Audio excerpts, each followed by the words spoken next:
I sit cross-legged on my hardwood floor, surrounded by a sea of glossy photographs. The Vermont wedding I shot last weekend turned out even better than I hoped. The bride's cream-colored gown against the autumn foliage created exactly the contrast I was aiming for. My favorite shot captures the couple beneath a canopy of maple trees, their fingers barely touching as fallen leaves swirl around them. The phone rings. My mother's name flashes on the screen. I hesitate before answering, my finger hovering over the accept button. "Hi, Mom." I tuck the phone between my ear and shoulder, still organizing photos into potential album layouts. "Courtney." Her voice carries that familiar crisp edge. "I need to talk to you about Lily's wedding." I smile, thinking about my sister's upcoming Miami ceremony. I was actually planning to call her this week. "I have some ideas for the photography that would be perfect for—" "You'll ruin your sister's wedding. Don't come." My coffee cup slips from my hand, shattering against the floor. Hot liquid splashes across the photographs, ruining hours of work. I barely notice. "What?" My voice sounds distant, like it belongs to someone else. "Lily needs all the attention," Margaret continues, her voice firm and unyielding. "Your success would overshadow her day." The room spins as I grip the edge of my desk. "Mom, that doesn't make any sense. I'm her only sister." All guests have received their invitations. Each word lands like a hammer blow. "Everyone except you." My stomach lurches. The familiar feeling of childhood abandonment floods back, being left out of family photos. Watching my artwork removed from the refrigerator to make room for Lily's stick figures. Sitting alone at the kids' table during Thanksgiving, while Lily perched on Dad's lap at the adults' table. "Mom, I'm her only sister. I've photographed 180 weddings. I could help." I hate the pleading tone in my voice, but can't seem to stop it. "This doesn't make any sense."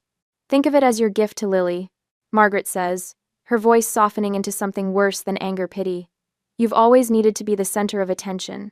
For once, let your sister have her moment." My throat tightens.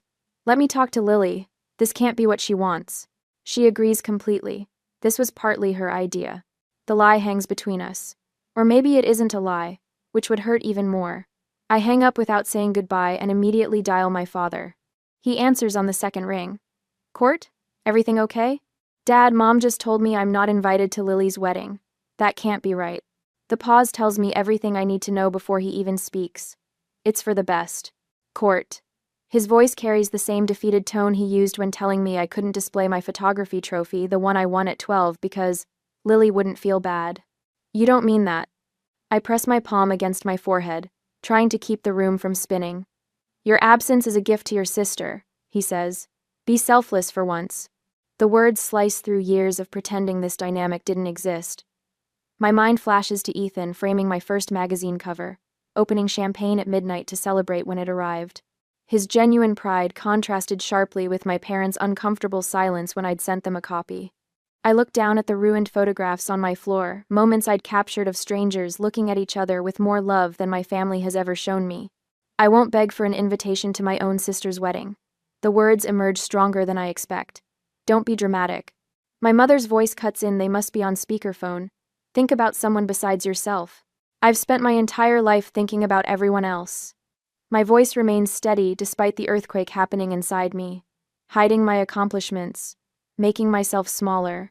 "All your cousins will be there," my father says. "Everyone's looking forward to celebrating with Lily. Don't make this difficult." The unspoken message is clear. The family narrative about me, the selfish, attention-seeking older sister, has already been established. They control how the extended family sees me. "I understand," I say finally, though I don't, not really. What I understand is that this pattern will continue forever unless I break it. My professional confidence and personal happiness can't survive if I keep accepting this treatment. I end the call just as I hear the front door open. Ethan walks in, his camera bag slung over one shoulder, stopping short when he sees me surrounded by broken ceramic and coffee-stained wedding photos. "Courtney, what happened?" His concern stands in stark contrast to the coldness I just experienced from my parents. The words tumble out between sobs, the uninvitation, my parents' justifications, the lifetime of being diminished to make my sister shine brighter. Ethan kneels beside me, careful to avoid the broken mug fragments. "They've done this your entire life. It's not right." He helps me salvage the photos that weren't ruined, his hands gentle as he blots coffee from the prints. We work in silence for several minutes before he speaks again. Your sister's wedding is about her, he says quietly. But your life is about you. I look up at him, suddenly seeing clearly what I've been missing all these years. The choice isn't between attending my sister's wedding or staying home. The choice is between continuing to make myself smaller or finally standing at my full height. I've spent my life making myself smaller. I whisper, a new resolve taking shape. Maybe it's time to stand tall. 3 weeks pass like molasses. I try burying myself in work, editing wedding albums until my eyes blur, but my phone remains silent. No calls from my mother, no texts from Lily. The wound of being uninvited to my own sister's wedding festers beneath a veneer of normalcy. Until Amanda calls. Court, you won't believe what Lily just posted. Amanda's voice crackles through my speaker as I balance phone and coffee mug, scrolling through client emails. Amanda has been friends with both me and Lily since high school, straddling the uncomfortable divide between us. I'm not sure I want to know, I say, but curiosity pricks at me. Miami Beach, $800,000 budget, white tulip centerpieces flown in from Holland, 8-course dinner with a celebrity chef. My stomach twists. 800,000? That's nearly double what they originally planned. Bradley's parents offered to cover most of it. Amanda says, her voice dropping to a whisper. Court, there's something else. I had lunch with Jenny yesterday. She's in the wedding party. My fingers tighten around my mug. And? Bradley told Lily he didn't want you there. Said you make everything about yourself. The coffee scalds my throat as I swallow too quickly. He's never even met me. Jenny overheard Lily telling him stories. About how you stole attention at her Sweet 16. About your scholarship ceremony overshadowing her debate team win. None of this happened. The scholarship ceremony lasted 10 minutes before my parents insisted we hurry to Lily's debate competition. We never even stopped for celebratory ice cream. After ending the call, I open Instagram. My mother's latest post jumps from the screen. A photo of Lily and Bradley surrounded by white roses, champagne flutes raised toward the camera. The caption reads, "Sometimes the kindest thing is to step back and let others shine." The hidden message couldn't be clearer if she'd tagged me. I spend the afternoon digging through family albums stored in our spare room closet. With each photograph, patterns emerge that I somehow missed for years. In nearly every family portrait, I stand slightly behind Lily, positioned off-center. My grandparents' pride in my first photography exhibit, noticeably dimmed after my mother whispered something in their ears. The time my father asked me to tone down my excitement when I won state photography competition because Lily had a rough week. It wasn't isolated incidents. It was systematic. Ethan finds me surrounded by photographs when he returns from filming. Without a word, he sits beside me on the floor, picking up a family beach vacation picture where my smile looks strained. Look at this, he says, pulling up his laptop. He opens a folder labeled Courtney Client Reviews and begins reading. Courtney Palmer didn't just photograph our wedding. She captured the exact moment I realized I would spend my life with this person. She has a gift for seeing people as they truly are. He reads another. Every time we look at our wedding album, we relive the day through Courtney's eyes. She made our day magical. Then another and another dozens of testimonials praising not just my technical skill but my ability to capture authentic emotion. A stark contrast to my family's narrative. These people see you, Ethan says simply. Your family can't. I stare at the photograph in my hand, 16-year-old me holding my first DSLR camera, careful not to smile too broadly because Lily had just received a B on her math test. My whole life, I thought if I just achieved enough, they'd finally be proud. But that was never the deal, was it? The deal was that I would always diminish myself so Lily could feel exceptional. That's their story, Ethan says, not yours. Past midnight, my phone buzzes. Lily's name illuminates the screen. I consider letting it go to voicemail, but some stubborn hope makes me answer. Hey, she says, her words slightly slurred. Are you awake? I am now. I'm at Hannah's bachelorette weekend. Everyone's asleep but me. A pause. I miss you, Court. The familiar ache returns. Then why aren't I invited to your wedding? She sighs heavily. Mom's afraid you'll charm everyone. You always do. Another pause. Bradley's parents have all these important connections. The wedding has to be perfect. And I'd ruin it by existing?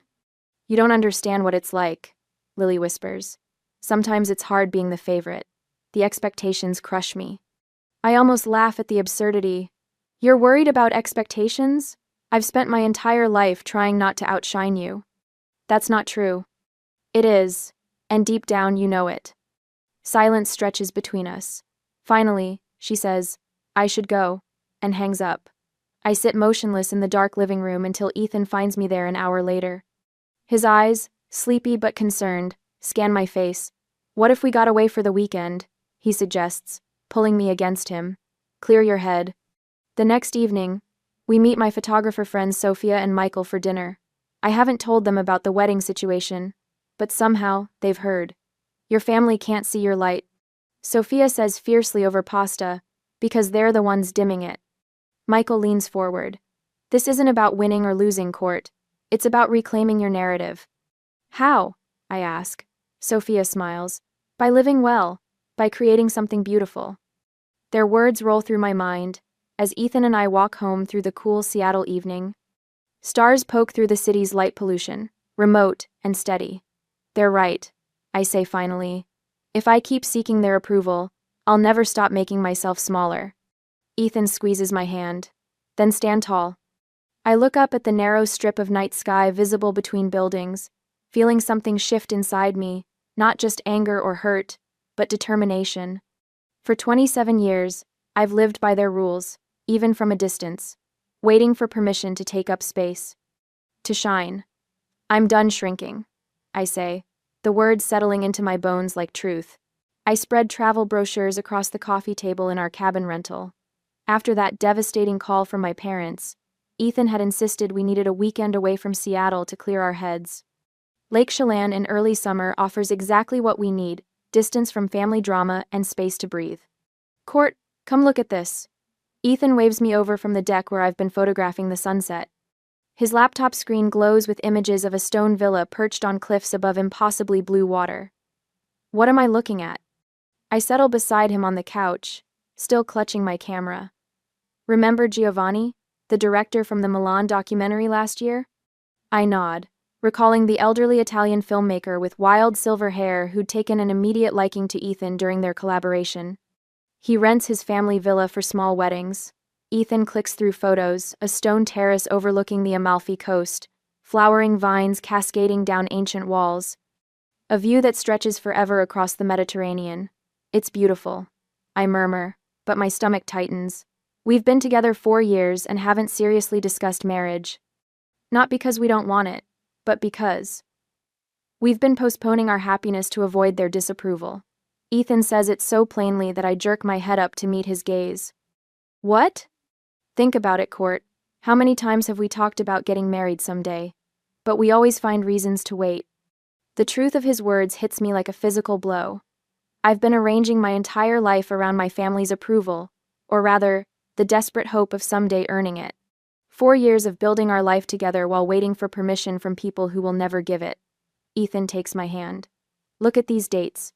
September 15th is available. My photographer's eye immediately calculates the angles, the light. That's perfect golden hour timing on the Amalfi Coast. 1 month before Lily's wedding, he adds softly.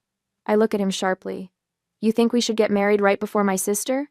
I think we should get married when and where we want to. We could have exactly the wedding we want, Court, not some production to please your parents or compete with Lily. Oh, so. He's right. Even from across the country, I've been living by their rules, waiting for some mythical moment when they might finally see me, support me, celebrate me. September 15th. I whisper, my mind already composing shots. Evening light on ancient stone, jasmine scent carried on sea breezes, Ethan waiting for me against a backdrop of endless blue. Is that a yes? His smile is cautious but hopeful. I laugh, the sound surprising both of us. Yes, let's do it. For the first time since that devastating phone call, I feel something other than hurt. Something that feels dangerously like power. The next morning, I wake with surprising clarity. I find my phone and take it onto the deck, away from Ethan's sleeping form. Margaret answers on the 3rd ring. Courtney, is everything all right? Her concerned tone almost makes me laugh, as if I only call when something's wrong, which, to be fair, has been the pattern lately. Everything's fine, Mom. Better than fine, actually. I keep my voice calm, measured. I wanted to let you know that Ethan and I are getting married. Silence stretches between us. Then, what? When did this happen? We've been together 4 years. The timing feels right. I watch an osprey circle above the lake. We've found a perfect spot in Amalfi. Just 25 guests. Very intimate. You can't possibly plan a wedding while Lily is planning hers. The edge in her voice is familiar. Do you have any idea how stressed she is with all the details? This will upset her terribly. And in the past, those words would have made me backtrack, apologize, minimize. Today, they simply wash over me. I'm not asking permission, Mom. I'm sharing news. My voice remains steady. Our small ceremony won't affect Lily's wedding at all. This is exactly what I mean about you always needing attention. She snaps. First you make a fuss about not being invited to Lily's wedding, and now you're planning your own right before hers? I take a deep breath. This isn't about Lily. This is about the life Ethan and I are building. Richard! I hear her call to my father. Courtney is trying to upstage Lily's wedding with her own. I close my eyes, but instead of the familiar shame, I feel strangely calm. I need to go, Mom. I just wanted you to hear it from me directly. Courtney. Goodbye, Mom. I end the call on my terms, not hers. The osprey dives toward the lake surface, emerging with a fish in its talons. I sit in the morning sun, waiting for the guilt and doubt to come.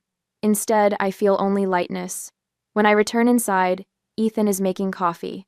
How'd it go? Exactly as expected. I smile, surprising myself. She thinks I'm trying to upstage Lily, but I didn't apologize, didn't back down, didn't make myself smaller. He hands me a steaming mug. Proud of you. My phone buzzes with texts from Jasmine and Taylor, 2 photographer friends I'd messaged last night about our plans. They both want to photograph the ceremony. I tell Ethan, scrolling through their enthusiastic responses. They say it's about time someone captured my moments instead of just everyone else's. Ethan grins. I emailed Giovanni. He's thrilled to host us. Says the light that week is magical. More messages arrive throughout the day, my wedding clients from the past 2 years offering connections to Italian vendors, suggestions for music, promises to help however they can. The avalanche of support takes my breath away. Late that afternoon, Ethan's laptop pings with an email confirmation from Giovanni, including a personal note. My villa has hosted many weddings, but rarely ones between true artists who understand how to capture beauty. The house awaits your vision. I study the attached photos, already planning compositions, lighting setups, the exact moment when the setting sun will paint the stone walls gold. For the first time, I understand why my clients cry when they see my work. The power of having someone truly see your love story and capture it in its most perfect light. Should we invite them? I ask Ethan that evening as we watch stars appear over the lake. My family? Risk the drama? Or focus on creating our perfect day without their shadow? He wraps his arm around me. That's entirely your call. But remember, wedding photographer extraordinaire, what matters most in those moments you capture? Authenticity. I answer without hesitation. Then that's your answer. He kisses the top of my head. Whatever choice feels most authentic to you. I lean against him, watching the constellations emerge. The question suddenly seems less important than the realization that for the first time in my life, I'm making choices without calculating their effect on my family's approval. If this small act of independence feels this liberating, what might complete freedom from their judgment feel like? I spread out my portfolio on the living room floor, arranging wedding albums in a semicircle around me. It's been exactly 1 week since we booked Giovanni's villa on the Amalfi coast, and the initial euphoria has settled into something more substantial, a quiet determination. What's all this? Ethan asks, stepping carefully between the albums. Research. I tap the cover of a winter wedding I shot in Vermont. I've photographed 180 weddings, but I've never analyzed what actually makes them meaningful. Our apartment has transformed into a command center. The dining table displays timeline charts, the walls showcase inspiration boards, and color-coded guest lists occupy every flat surface. My industry connections, florists, officiants, caterers have all reached out after hearing our news, but I'm filtering every offer through a single question. Does this authentically reflect us? Ethan sits cross-legged beside me, paging through an album from a Napa Valley ceremony. This doesn't feel like you're planning revenge anymore. It's not revenge, I say. studying a candid reception shot where the groom's elderly grandmother dances with a flower girl. This is about creating something genuine. The satisfaction I felt telling my mother about our wedding plans has faded. That momentary victory wasn't enough. What matters now is building something authentic, not reacting to their exclusion. I pull out my notebook where I've been studying techniques to document our own ceremony. Since we're both behind cameras professionally, I want to ensure we capture our day properly. I need to approach this like my most important wedding assignment, I tell Ethan. That means analyzing every component objectively. In my professional shoots, I constantly look for unguarded moments, a father tearing up, hands intertwining, laughter during the vows. Those split seconds reveal more than any posed portrait. Now I'm applying that same analytical eye to our ceremony. What if we treated this like a documentary? Ethan suggests, his filmmaker instinct emerging. Let's tell our story, not theirs. I nod, already sorting through my portfolio for examples. Which moments actually matter? When I look through thousands of weddings I've shot, the same elements consistently resonate. Together, we begin examining my collection of photographs, identifying what creates authenticity. Not the expensive centerpieces or designer gowns, but the raw emotion captured when couples think no one is watching. We need Maria and Alex, I decide, referring to photographer friends whose work I've always admired. They understand my vision and can document while we experience. Ethan makes a note. Giovanni emailed this morning about local vendors and legal requirements. The paperwork needs filing 6 weeks before the ceremony. Harmon. We spend the afternoon coordinating logistics, cross-referencing with Italian marriage requirements, and selecting the few guests who've consistently supported us. Each decision feels like laying another brick in a foundation that has nothing to do with my family and everything to do with our future. The phone rings late that evening. My cousin Amanda's name appears on the screen. Courtney, she says without greeting. Lily just called me hysterical. She heard about your Italian wedding from Bradley's cousin who follows your friend Maria on Instagram. My stomach tightens. And? Your mom is calling everyone in the family. She's telling people you're deliberately sabotaging Lily's special time. I close my eyes, visualizing the network expanding, aunts, uncles, cousins, all receiving carefully crafted messages portraying me as the villain. What did you tell her? Consider, I ask. I said I needed to talk to you first, Amanda says, her voice softening. Court, are you doing this to get back at them? The question hangs between us. A week ago, the answer might have been yes. Now, looking at our meticulously crafted plans spread across the apartment, I know differently. We're creating something authentic, I tell her, not competing with anyone.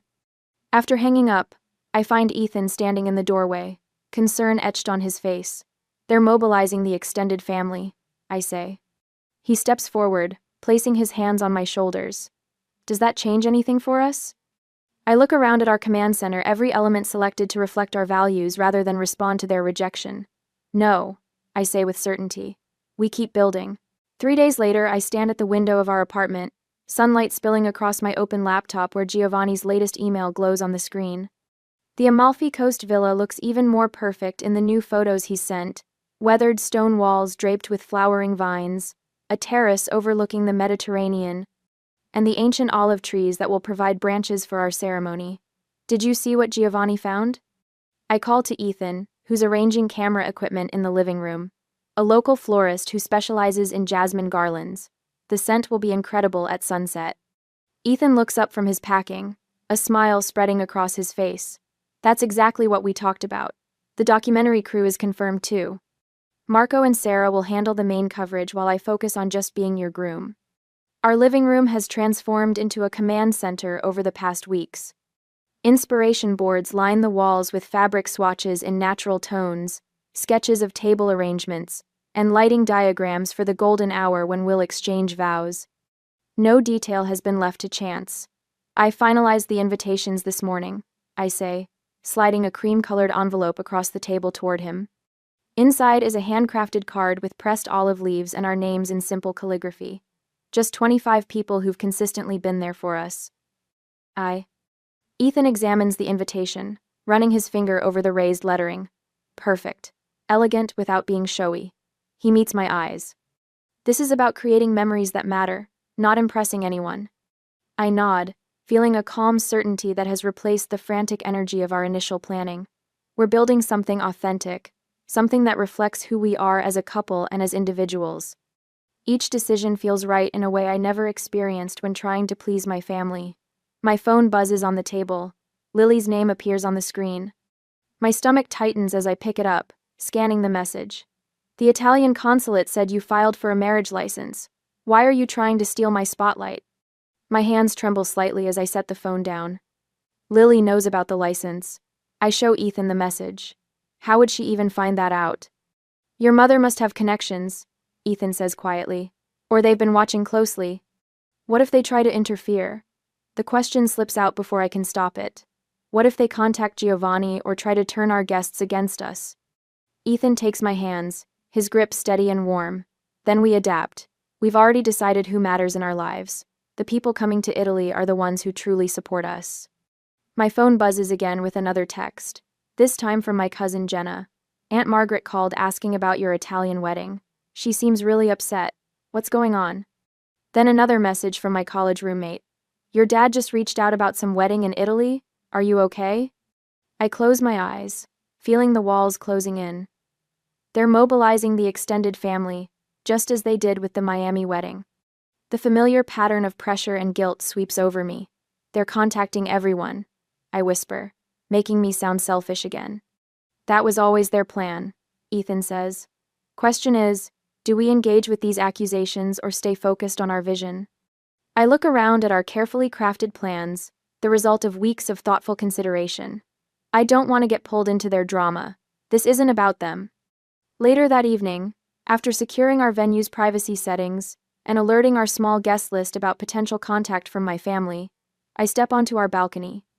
Seattle's lights flicker below as I breathe in the cool air, feeling strangely calm despite the storm brewing. My phone rings. Giovanni's name flashes on the screen.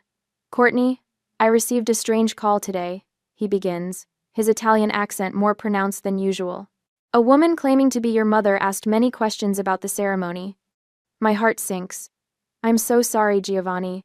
My family situation is complicated. Do not worry, he says firmly. I told her nothing. Your day will be perfect. Italian privacy laws protect you, and I have informed my staff. No uninvited guests will disturb your celebration. Relief washes over me. Thank you. After we hang up, Ethan joins me on the balcony, wrapping his arms around my waist. Everything okay? Giovanni got a call from my mother, but he handled it perfectly. I lean back against him. He's taking extra security precautions just to be safe. Let's just focus on us, Ethan says, his voice steady in my ear. What happens in Miami doesn't matter. Standing there in the growing darkness, I realize how much I've changed. 6 months ago, my mother's call would have sent me into a tailspin of guilt and doubt. Now I feel centered, prepared, focused on creating something beautiful rather than reacting to their attempts to diminish me. The time for strategic preparation is ending. Next week, we'll board a plane to Italy, and all our careful planning will come to fruition. I can almost smell the jasmine and olive groves, feel the warm Mediterranean breeze on my skin as we exchange vows. Whatever storm my family might be brewing, we're ready. A week later, my phone buzzes at dawn. I've been up for hours anyway, organizing our photography timeline for the ceremony. Ethan sleeps peacefully beside me, his breathing steady and deep. The caller ID reads, Mom, and my stomach tightens. I take my coffee to the balcony before answering. Hello? You need to cancel Italy. Margaret's voice sounds different, not her usual controlled displeasure, but something sharper, more dangerous. That's not happening. I watch a seagull land on the railing across from me. Listen carefully, Courtney. If you go through with this, you'll never be welcome in this family again. The seagull takes flight as a car horn blares below. My fingers tighten around my mug. I don't understand why my wedding threatens you so much. Don't try to twist this. You know exactly what you're doing. Her voice vibrates with rage. 1 month before Lily's wedding? After everything we've done for you? A familiar male voice comes through the speaker. Dad. They've put me on speakerphone. You've always been selfish, Richard says, his disappointment cutting through the morning air. This proves it. I move back inside, not wanting neighbors to hear this conversation. I'm getting married to the person I love in a place that means something to us. How is that selfish? Lily's been hospitalized with anxiety attacks because of you, Margaret says. My heart stops. What? Is she okay? As if you care. Her voice drips with venom. Her doctor says the stress you're causing could affect her long-term health. The lie hangs between us. I've seen Lily's Instagram stories from her bachelorette party in the Bahamas 3 days ago, laughing on a yacht, cocktail in hand. That's not true, I say quietly. I saw her posts from the Bahamas. A pause. She pushed herself to go because she didn't want to disappoint her bridesmaids. My phone buzzes with a text. It's my cousin Rachel. Is it true you're stealing Lily's thunder? Everyone's talking about it. Go. Your grandmother may not be around for another wedding, Dad adds, his strategic guilt perfectly timed. She's heartbroken you'd choose a foreign ceremony she can't attend. My grandmother, who, according to Aunt Pamela, hasn't left Florida in 15 years. Your cousin Rachel agrees with us. Margaret continues. So do the Petersons. Even Julie thinks you're being cruel. Julie. My childhood best friend who moved to Australia 5 years ago and hasn't spoken to my mother since. You're lying, I say, surprising myself with how steady my voice sounds. Julie hasn't spoken to you in years. Another call beeps through Uncle Frank. Then a text from my mother's neighbor, Susan.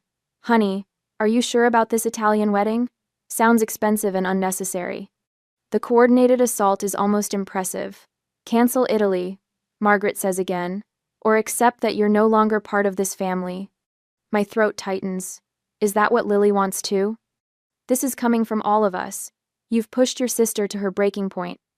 I walk to the wall where Ethan and I have pinned our wedding plans, local olive branches and jasmine flowers, the cliffside view at sunset, our handwritten vows.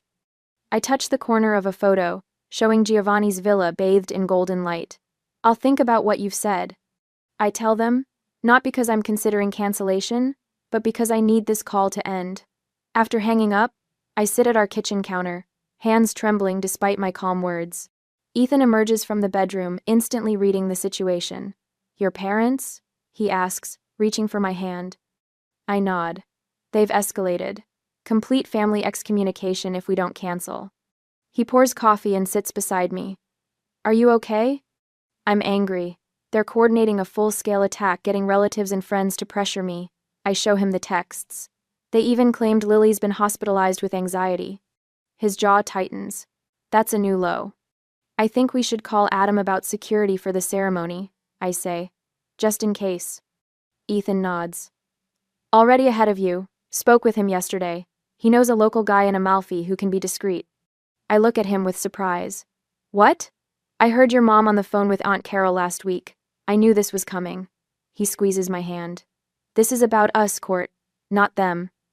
We spend the day finalizing details. I call our photographer friends who'll be documenting the ceremony, confirming their travel arrangements.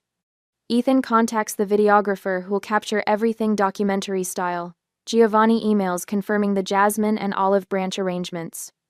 By sunset, we've adapted our plans to account for potential disruptions without sacrificing our vision. The villa will have subtle security. Our guest list remains unchanged, 25 people who've consistently supported us. My phone rings again just after midnight. Lily. I answer hesitantly. Hello? Did Mom call you? Her voice sounds strained, nothing like her usual confident tone. Yes. A long pause. I didn't ask her to. I say nothing, waiting. Is it beautiful? She asks finally. The place in Italy? The question catches me off guard. Yes. It overlooks the Mediterranean. The light at sunset is perfect for photographs. She makes a small sound, almost like longing. 25 guests? Just people who matter to us. Another pause. Part of me wishes I was having your wedding instead of mine. The admission hangs between us. 230 people I barely know. Most of them are Bradley's family connections. For the first time, I feel something other than anger or hurt. I feel sorry for her. It's not too late to change things. I offer, though I know she won't. You know I can't. Her voice hardens again. Mom would never forgive me. Mom's forgiveness seems pretty conditional these days. Lily laughs without humor. Always has been. She pauses. I should go. Bradley's waiting. Lily. Just take good pictures, okay? The line goes dead. The next morning, Ethan and I stand in the airport terminal with our luggage. Our flight to Naples boards in 20 minutes. From there, we'll drive along the Amalfi Coast to Giovanni's villa. Last chance to back out, Ethan says, his eyes telling me he knows I won't. I look down at our boarding passes, then at the photo on my phone, Giovanni's villa against the Italian sunset, the perfect backdrop for a photographer's wedding. I think of my mother's ultimatum, my father's disappointment, my sister's whispered confession. No turning back, I say, slipping my hand into his. We board the plane, finding our seats by the window. As the aircraft begins taxiing, I review our wedding vows one last time. Words that honor our chosen family. Words that speak to the life we're building, not the one I'm leaving behind. Ethan leans over to kiss my temple. This is about us, not them. The plane accelerates down the runway, lifting into the air. Below us, Seattle grows smaller until it disappears beneath the clouds. Ahead lies Italy, Giovanni's villa, and the ceremony that will decide everything. I close my eyes and finally allow myself to feel excitement. No matter what happens with my family, in 3 days I'll marry Ethan in the golden Mediterranean light, surrounded by people who truly see me. No turning back. I whisper again, this time with certainty instead of fear.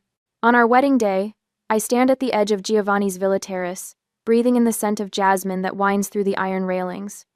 The September sun hangs low over the Amalfi Coast, bathing everything in that perfect golden light I've spent years chasing through my camera lens. Is it everything you hoped for? Ethan asks, sliding his arm around my waist. Better, I whisper, my voice caught somewhere between awe and disbelief. The Mediterranean spreads before us, a canvas of deep blue dotted with fishing boats returning to harbor. Behind us, our 25 guests mingle on the stone patio where white wooden chairs face an arbor draped with olive branches and jasmine vines. Giovanni approaches, his weathered face creased with genuine pleasure. The light is perfetto today, he says, gesturing toward the horizon. In 40 years filming here, I have never seen it more beautiful. He squeezes my hand. Your photographer friends are setting up now. They say the conditions are ideal. I nod, unable to form words. After years of capturing other couples' memories, today my vision will shape my own wedding. James and Vanessa, 2 photographers I've collaborated with for years, position themselves at opposite ends of the terrace. Not competing, but complementing, capturing different angles of the same authentic moment. Just as we planned. 10 minutes, Ethan's friend Marcus announces, adjusting his camera rig for the documentary filming we've arranged. No staged moments, no artificial poses. Just truth. I retreat to the villa's master bedroom, where my simple silk dress hangs by the window. The fabric catches the breeze, dancing slightly. Not a princess gown like Lily's, but exactly what I would have chosen for my most important client. As I slip it on, I remember all those brides I've photographed, their nervous excitement, their transformative joy, and finally understand. When I emerge onto the terrace, the guests rise.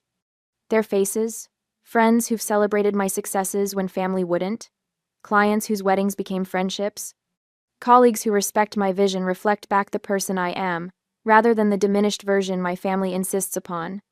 The guitarist begins playing Northern Sky by Nick Drake, not the wedding march, but a song Ethan and I discovered during our first road trip together. I walk toward him alone, no one giving me away because I belong to myself first. Ethan watches me approach, his expression open with wonder. Not the polite admiration of a groom seeing a bride in white, but the genuine recognition of someone seeing their partner choosing joy. The officiant welcomes everyone as the sun begins its final descent toward the horizon. The timing is perfect, exactly when photographers call the golden hour. Light spills across the terrace, casting everything in rich, warm tones that need no filter. Marriage isn't just the joining of 2 people, the officiant says, but the creation of a new story, one written together, day by day. Ethan's voice stays steady as he recites his vows. I promise to see you, not just look at you, but truly see you. To celebrate your success as my own. To build a home where your light is never dimmed. My hands tremble slightly as I unfold my paper. I promise to stand tall beside you. To create beauty without apology. To remember that love doesn't require permission. As we exchange rings, the Mediterranean turns to liquid gold behind us. James shifts positions, capturing the moment the light catches the simple bands. Vanessa crouches low, framing us against the coastline. They move with practiced precision, executing our strategy with perfect coordination. When the officiant pronounces us married, applause erupts from our chosen family. No polite golf claps or obligatory smiles, just genuine celebration from people who want us to succeed. During the intimate dinner that follows, our documentary team captures the authentic laughter, the spontaneous embraces, the quiet moments of connection that marketing campaigns can never manufacture. Giovanni rises for a toast, his Italian accent growing stronger with emotion. I have seen many American movies about weddings, he says, drawing chuckles from our guests. Always there is drama, always someone objects, but true love, he pauses, looking directly at me, true love requires courage to claim your own story. I glance at Ethan, who squeezes my hand under the table. My own story, not the supporting character in someone else's. The evening unfolds exactly as I envisioned. The guitarist plays soft melodies as twilight deepens. Strings of lights illuminate the terrace where our friends dance without self-consciousness. No forced traditions, no performative cake cutting, no obligatory dances with fathers who diminish you. Hey! James approaches, his camera hanging at his side. I got something earlier I think you should see. He shows me his camera display, a shot taken during the ceremony. Ethan and I in profile, our hands joined, the Mediterranean spread behind us in a wash of gold and blue. The angle captures the jasmine vines framing us perfectly, while the light creates a natural halo effect. It's exactly what I would have composed for my highest paying client. Do you mind if I post this one? James asks. It's special. I nod, suddenly unable to speak. As James walks away to upload the image, Vanessa appears at my side. That's going to break the internet, she predicts, nodding toward James's retreating figure. It's just a wedding photo, I say automatically. The habit of minimizing my success is still strong. No, she corrects gently. It's art. Later, as Ethan and I share a quiet moment at the terrace edge, my phone begins buzzing with notifications. James's single image has exploded online. 800 comments already, Ethan murmurs, scrolling through my phone. Listen to this one. Most beautiful ceremony I've ever seen. From Helena Baxter. From Helena Baxter. The Helena Baxter? I ask, disbelieving. Helena Baxter, whose wedding photography book sits on my desk at home, whose work inspired me to pursue this career. Ethan nods, continuing to scroll. The Italian Tourism Board just reshared it with Wedding of the Year caption. The notifications keep coming. Industry professionals asking who captured the image. Magazines requesting permission to feature it. And most significantly, comments from people I've never met, moved by the authentic joy radiating from the photograph. This is what they were afraid of, Ethan says quietly. Not that you'd ruin Lily's wedding, but that you'd prove them wrong. I lean against him, watching stars emerge above the darkening Mediterranean. For years, I've captured other people's happiest moments. Today, I created my own. Marcus approaches, documentary camera still rolling. You've created something extraordinary, Court, he says, using Ethan's nickname for me. Giovanni joins us, his weathered face serene in the soft evening light. Your vision has honored this place, he says simply. Many Americans come to take from Italy's beauty. You have added to it. As the evening deepens, James returns, his face alight with excitement. You need to see this, your photo just hit 1 million views. InStyle magazine commented asking for contact information. I check my phone again, surprised to find texts from extended family members, cousins and aunts, who declined our invitation. Words of admiration and, perhaps more tellingly, regret. But their validation no longer matters. The success of this day isn't measured in views or comments or even professional recognition. It's measured in the authentic joy captured in James's photograph. It's measured in the chosen family surrounding us. It's measured in the fact that for the first time in my life, I didn't make myself smaller to make someone else feel bigger. As midnight approaches, Ethan and I slip away from the celebration to a quiet corner of Giovanni's garden. Above us, stars scatter across the Italian sky like diamonds on velvet. How does it feel? Ethan asks softly. I consider his question carefully, searching for the perfect words. In this moment, I am not Courtney the second choice, Courtney the attention seeker, Courtney who must be diminished. I am simply Courtney, artist, partner, creator of my own story. It feels like stepping into the best photograph I've ever taken. I reply. and realizing I'm finally exactly where I belong. I wake to sunlight streaming through our bedroom window, casting golden patterns across the sheets. 6 months after our Amalfi Coast wedding, the familiar tightness in my chest when thinking about my family has dissolved into something lighter. My phone buzzes with notifications. 3 major wedding magazines want feature stories on what industry blogs now call the Amalfi Revolution. A smile forms as I remember the moment that image went viral. Sunset bathing Ethan and me in amber light. Our hands clasped as we exchanged vows against the Mediterranean backdrop. Giovanni's ancient olive trees framing the scene. Still can't believe it, Ethan mumbles, rolling toward me. He reaches for my hand, his thumb brushing my wedding band. Which part? I ask. All of it. He gestures toward my laptop where the Netflix contract sits open. Documentary about redefining wedding photography. That's you, Court. The proposal arrived yesterday. They want to follow me through a year of weddings, documenting how I capture authentic moments. The director called it revolutionary storytelling through still images. My phone buzzes again. Another text from Lily. Unlike my mother's cold silence and my father's brief, formal congratulations, Lily has been reaching out since her Miami wedding. Yours looked more like you than mine looked like me. Reads her latest message. I set the phone down without responding. She's sent similar texts since the photos spread across social media, each one a small acknowledgement of what I've always known, that authenticity matters more than perfection. The transformation in my life feels almost surreal. I sleep without the weight of seeking approval. I make decisions without second-guessing. When I review client galleries, I trust my eye completely. We should call Giovanni, Ethan says, getting up. The foundation paperwork should be almost ready. The Love Without Permission Foundation, our newest venture supporting artists facing family disapproval. Giovanni became more than our wedding venue host. He's now our partner in creating grants for photographers whose vision others try to diminish. I have the family I've chosen, I say, the words settling into truth. Later that afternoon, I sit in my studio, reviewing portfolios from wedding clients. My waitlist stretches 6 months out, filled exclusively with couples who value my documentary approach. No more saying yes to every job. No more hiding my vision to please others. On my wall hangs a collection of family photographs I once kept hidden in drawers. I look at them now without pain. My 12-year-old self holding that first photography trophy, my graduation with my camera around my neck while my family focused on Lily. These images tell a story of becoming, not of loss. The contrast with that day 7 months ago feels profound.